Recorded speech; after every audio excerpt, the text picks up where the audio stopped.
Appreciate you having us here today. So, as we turn on the news every day, we know that retail's changing, and that means that LP professionals have to change as well. So as we at DSW looked at how we approach loss and shrink, we knew that we couldn't catch our way to low shrink, and we needed to use technology as a force multiplier. And that's really where the relationship with Profitect came in.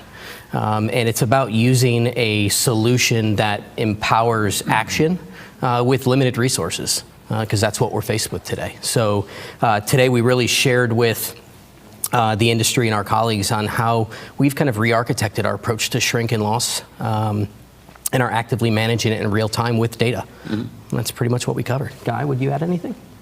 Speaking of empowerment, I'm speaking with a lot of retailers executives today, and every day, and what they're looking for is outcomes, better deliverables. Right? I just read an article at Forbes. I think it was Friday. It was released. They were talking about the fact that it was not Amazon that is eating the breakfast from Sears and JCPenney and all the others. It's just poor decisions, right? But when you send people reports and you expect them to have made the right decision every time, well, what do you expect, right? You have a lot of people, a lot of data, a lot of products, right? You need to know what to do. Just tell them in plain language what they should do. DSW management actually empowering Jordan to make the right decisions, replacing their legacy system EBR with an EBR that tells people what they should do, rather than go and spend 4 hours analyzing and 4 hours acting. As Jordan was mentioning on stage today, you called it moving from 4x4 to 7-1, right? 1 hour analyzing and 7 hours action. Right? More efficient, more effective. So in actuality, you're also providing the answer, the response, the action after the data. Correct. If that happens, this is what I would like you to do. Now you have everyone level set. So now all stores can execute well. Jordan, what is it about Profitect's solution that helped DSW redefine shrink and EBR? Yeah, so I think when we look at solution providers and Profitect specifically, we're focused on today, but they're also focused on tomorrow and continuing to evolve as we need to survive in this environment. So when we think about how Profitect has helped us and continues to help us, it's being solutions based and being a true partner, versus giving you a technology and then simply walking away. So it's that ongoing relationship that we've built with the Profitect team that takes my team of 16 and actually makes them much larger. And it's because of that we've been able to do more with less, which is the reality in today's environment. So they're staying with you, they're helping you with the evolution and the development and the execution at the store level, bottom line. Absolutely, yeah. I don't have a data scientist on my team, but Guy's got plenty. And I think leveraging that talent is vital for us to thrive right now, where I don't have the resources that I need, but Guy does, and leaning on them to think about not necessarily what's today or tomorrow, but what's next year, and how are other retailers looking at shrink differently and taking some of those best practices and bringing them into our environment, where you're not just shoehorned into a solution that just is stagnant.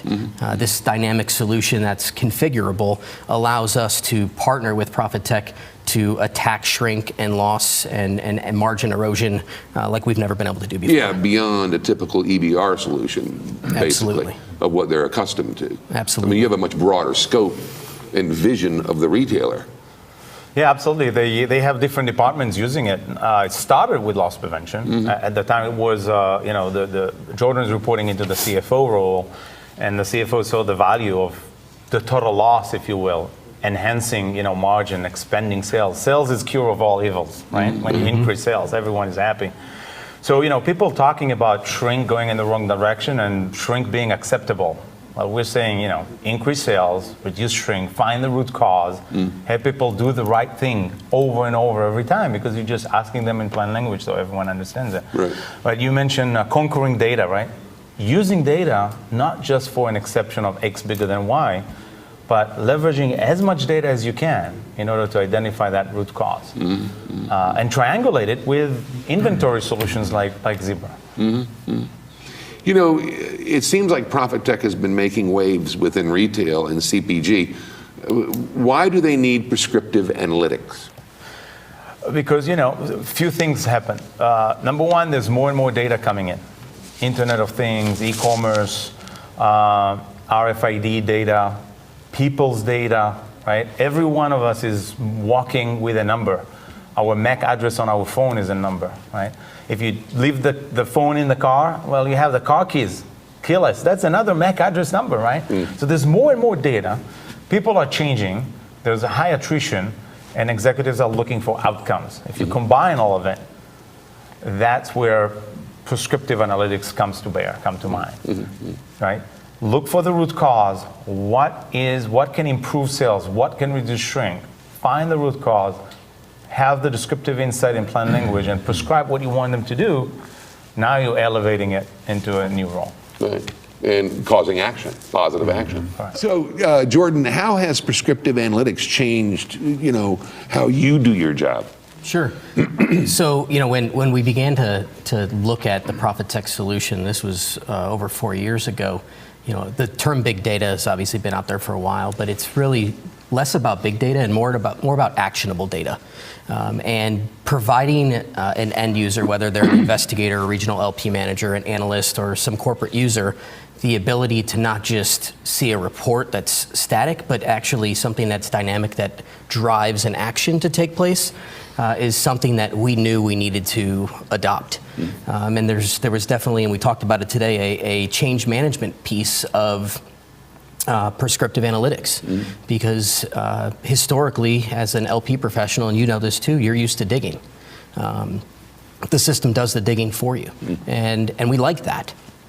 But you have to get your users comfortable with that. And again, going from that 4x4 to that 7 hours of action and 1 hour of analysis is vastly different than what we were used to as we grew up in LP. Yeah, huge. A lot of change going on in retail right now. What do you think is important in choosing a partner? I think it's simple but difficult to execute. And I think it's simply find a partner that does what they say, and they say what they do, and executes on the promises that they make you. And I think we found that in Profitect, as it's not just another solution provider, but they're a true partner to us. As we look at it, if we win, they win, and if they win, we win, and we're in it together. I don't have hundreds of loss prevention folks in my stores. I would love it, but that's just not retail reality right now. But with technology and the partnership that we've been able to build with them, we've been able to have a huge impact in a relatively short period of time just through executing on the things that Profitect is finding for us. Guy, what are the retailers overlooking when it comes to evaluating solution providers?